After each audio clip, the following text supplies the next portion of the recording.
As I indicated, Captain, it is the three issues that are raised.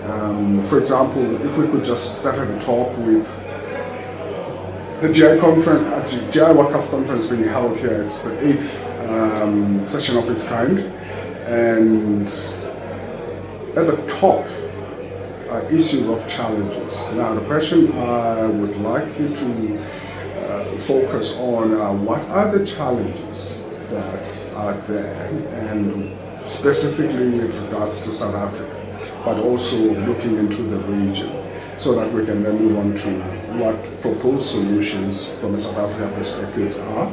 And if you could just touch on the issue of legislation as well, because you did reference it in your presentation. Okay, South Africa is one of the member states for the GI-WACAF. That's a global initiative for West, Central and Southern Africa. The focal point for South Africa is the Department of Transport, and that is the point of entry for the GI-WACAF project office to make contact with South Africa to understand what are the specific needs. The 8th conference, it happens every 2 years, so this is the 8th conference. The reason for the conference is to work out a 2-year program. What the GI-WACAF have realized that if you do it for any longer period of time, then you lose focus in terms of what you initially started, what was your initial strategies. So what they do is every 2 years they meet in one of the 22 countries that is willing to host. The previous one was held in Abidjan, that was in 2017, and South Africa was now fortunate enough to host the GI-WACAF 8th conference in Cape Town, South Africa. So the focus of the GI-WACAF, it's a technical division within the Marine Environment Protection Division, that's the technical unit, and they deal with a cross collaboration between industry as well as the IMO on the understanding that a lot of the technical expertise when it comes to oil pollution and oil pollution combating, those are specialist experts in the field. So for that reason they tap into the likes of IPICA, the OSRL, and a whole host of different, as well as the industry in terms of ExxonMobil, Total, Shell, and so forth. Because those are the specialists, those are the experts that understand the nature of the products that they are dealing with, they understand how to recover, they understand how to mitigate and how to preparedness. So for that reason you find the conference is normally a combination of both industry as well as the technical division of the IMO under the GI-WACAF umbrella. So countries then have specific needs in terms of either starting up the National Oil Spill Contingency Plan, if they do not have one. So they can put it in the GI-WACAF program to get a country to draft the National Oil Spill Contingency Plan, and in so doing they always open to national workshops where you bring industry and industry and government together in a particular country in order to upgrade the National Oil Spill Contingency Plan if there's changes. So the conference also gives an opportunity for the different countries to talk on specific matters that may be relevant. It is talks to matters that are of common interest when it comes to environment protection, for which then those elements can be incorporated in the annual plan for the GI-WACAF. So National Oil Spill Contingency Planning, training, and can be down to specific courses such as shoreline cleanup. If there's a spill, how do you go about doing that? If there's waste management, how do you do the waste management training? The types of equipment that you can use in terms of tiering, how do you do tiering of oil spills, tier 1, tier 2, tier 3? These are elements that are in the plan and they help you revise, and if they find that there's certain sections that you need to beef up within your plans, then you do that. They also look at consistency and how to manage incidents. So in 2012, the IMO published a guideline on the incident management system called the IMS for short, and the main intention is to make sure that national oil spill contingency plans across the 22 countries mirror the IMS structure in terms of incident response. So for one, it will satisfy the requirements for your country in terms of institutionalization, and your industry and government speak the same language in terms of emergency response. And in doing so, you then find it's easy enough to manage the IMS within your own country, but you also be mindful that you are also in the region. So it could be another country. So there needs to be that consistency. So in terms of transboundary, there's oil spill in the water has no boundaries. It can start off in Namibia on the one side for South Africa, end up in South Africa. It could end up with oil spill in Mozambique and it flows into South Africa, or vice versa. So these plans need to come into place. You need to understand it. So GI-WACAF helps with both national training workshops that they hold for specific needs that the country may have. They hold regional training, so that is also we can provide some input on that. But further to that, they also do support for promulgation of legislation in your country. So if you have a country that signs and accedes to certain conventions that are laid out by the IMO, but without having fully explored the impact of what that piece of convention and the impact it would have on the country in terms of resources that you would require, in terms of capabilities that your country would require, you then find that the GI-WACAF program, if you feel the need, for example, the OPRC Convention, which entered into force into 1990, and if a country is battling to promulgate local legislation to give teeth to the OPRC Convention, they would provide a workshop to take you through, based on the need of the country, deal with a workshop to take you through those key elements so that you can start the drafting process, and it'll guide you in terms of consultations that you would need to follow. When it comes to provision of training, the training can be in the terms of incident management response training. They can give you training in terms of oil pollution response, and it's all resources that you can tap into. Of late, we also find that based on the GI-WACAF, there was a presentation done by the consultant, by the representative from Côte d'Ivoire, talking about the Regional Coordination Center, which will now be hosted in Nigeria. So for that to happen, it means the Regional Coordination Center in Nigeria would need to have a database of plans of each country in the region. So if there's specific items in terms of the national plan, what does it contain? If there's resources in terms of equipment. So if you need an aircraft and you need to spray dispersant as a form of strategy that you need, rather than have that aircraft come all the way from Europe or from the Far East or the Americas, if there's an aircraft available within the region, within the 22 countries, and you need, for say, example, South Africa needs some spraying of dispersants, then you have a database in which to tap into. So that one convention that looks at establishing a regional coordination center is under the Abidjan Convention on the west side of Africa. On the east side, there is the Nairobi Convention, to which South Africa is also a signatory to the Nairobi Convention. And both of these conventions aim to achieve the same responsibility in terms of environment protection. So in a nutshell, the initiatives, there was some in-country disputes whether it should be an environmental affairs official that should be a focal point or should be a Department of Transport. So back when the GI-WACAF program started, it was the environmental affairs that was leading, not unofficially from a focal point perspective, but it's only from around 2015 that DOT, the Department of Transport, made a nomination of an official from the Department of Transport. And by doing so, we then are able to access all of the work that the GI-WACAF aims to achieve, and we can tap into those resources to help at the end of the day to make sure we protect our environment, because we have an obligation to the community in South Africa. Now, are there specific challenges in South Africa that we would want to then highlight to the conference for the purposes that you have stated, and in order to do that and tap into that database, and where are we in terms of finding solutions to those challenges? One of the challenges is from an IMS perspective. It's a relatively new animal. It started in 2012, and it's still in its infancy. If we look at what we have done now since 2016, we've only managed to get through around about 30 officials from various departments through the paces of the IMS training. So that's the immediate challenge. So we need to make sure that we are able to provide the incident management system training for a wider grouping of people. And one of the immediate challenges is in terms of the budget. If we need to have those training courses provided by international experts, we then seem to find, in terms of the rand-dollar exchange, it's a significant cost.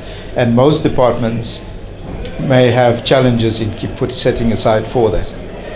The other challenge that we have in South Africa is that we are flanked by two oceans, as well as the Southern Ocean. We've got the Atlantic and the Indian Ocean, which has different dynamics at different times of the year. So that's another challenge. So the sensitivity of our coastline, the Department of Environmental Affairs is starting some work in that regard. So what we would want to do is highlight that. In the past, what has happened is that the sensitivity atlas for South Africa, a scientist needed to drive from coast to coast in order to establish what type of animals, what type of sea coastline we have, and from that determine the sensitivity. So one of the elements we would want to raise in this particular forum is the sensitivity mapping for South Africa. Another challenge that we have as a coastline is there's a significant number of ships transiting our coast. And the lack of surveillance is also exposes us to a risk, because there could be a number of oil spills which go undetected. Or if it is detected, it is difficult to point to the source. And for that reason, we need to make sure we highlight certain information regarding surveillance, aerial surveillance. And with the new technologies in terms of synthetic aperture radar, that is one manner of doing it. And how can we reduce the cost of securing that information? That's something we need to do. We also need to look at the new technologies in terms of drones, aerial drones, in terms of capturing information for prosecution. So that's one of the challenges we have, because it's easy enough using certain systems to identify which ship, but in order to prosecute, you need evidence to do that, and that's one of our most significant challenges. So what we would ideally want to raise during these next couple of days is how do we tackle aerial surveillance within different countries? How do we go about finalizing or getting a project started in terms of sensitivity mapping? And those are the critical components. And then the third one is on training. In terms of national plans, in terms of how oil spill develops, that is fairly straightforward. There's volumes and volumes of information on oils and their properties and how they react and how they respond and the movements and so forth. But the new element that's now doing its rounds within various ports around South Africa as well as internationally is the hazardous and noxious substances. So we need to want to see in some of the challenges, how do we go about that? I'm sure the delegates will pose questions with regard to handling of other commodities. If you look at what has happened for South Africa in 2017, there was a huge storm, and believe it or not, we ended up having to deal with loads and loads of 40 tons of nurdles, plastic nurdles. And to this day, 2 years on, we are still trying to pick that up. So those are the areas that we would need to focus on. How does GI-WACAF then tend to support countries when it comes to other substances other than oil?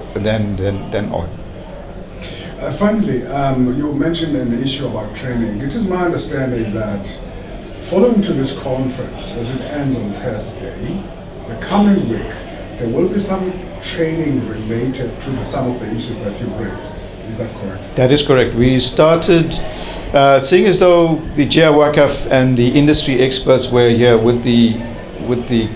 joining the conference. We took advantage of that opportunity and made a request to GI-WACAF to fund an element of retaining a few industry experts in order to provide the IMS 300 training. So the IMS 300 training is a more practical component of the implementation of IMS, the emergency response model. So the prerequisite for colleagues from South Africa was for them to have completed online IMS 100 and IMS 200 training. So the first 2 days, on the 4th and 5th of November, the participants will be focusing on the IMS 300 theoretical aspect. And we've taken the opportunity for the next 2 days, on the 6th and 7th of November, to run into the practical component.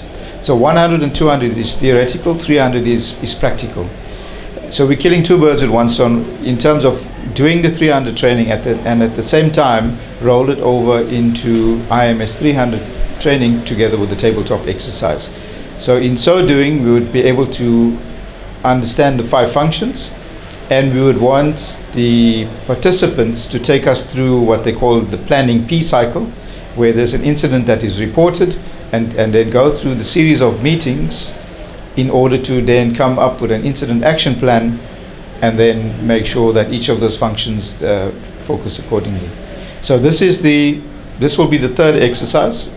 We have been working, we've created a small task team from the Interim Incident Management Organization to do the planning. So that is creating a scenario to do that exercise, and that scenario will then be provided to the participants there next week and in the first week of November to work through. And whilst doing that, we will provide them with injects, and the injects will cover elements of this is the change now from the first report, this is what has happened, this is wildlife that may have been affected, how do you then go about mitigating and preserving the environment. And then the matter of compensation, who will be held accountable, how do you do the necessary documentation. So the exercise, for the past couple of years, since 2015, we've been developing the National Oil Spill Contingency Plan for South Africa. We've been working on the Incident Management System manual, so which means it makes it easier, so the participants or whoever's leading one of the 5 functions will need to access the National Oil Spill Contingency Plan as a reference document. They would have access to the Incident Management System manual in order to clearly identify what is it he or she needs to do if they are leading a specific function under IMS. Wow, that's very comprehensive. Just to get back to this week's conference, I understand that there is a practical element to it as well. You will not just be sitting in a conference room and talking through challenges and everything else, but you will be doing some outings. Can you just briefly talk on those 2? Okay, on the outing, the first one is a visit to the SANCOB, it's South African National Conservation of Seabirds. And they are world renowned in terms of bird rehabilitation, and one of the key focus is on the penguin rehabilitations.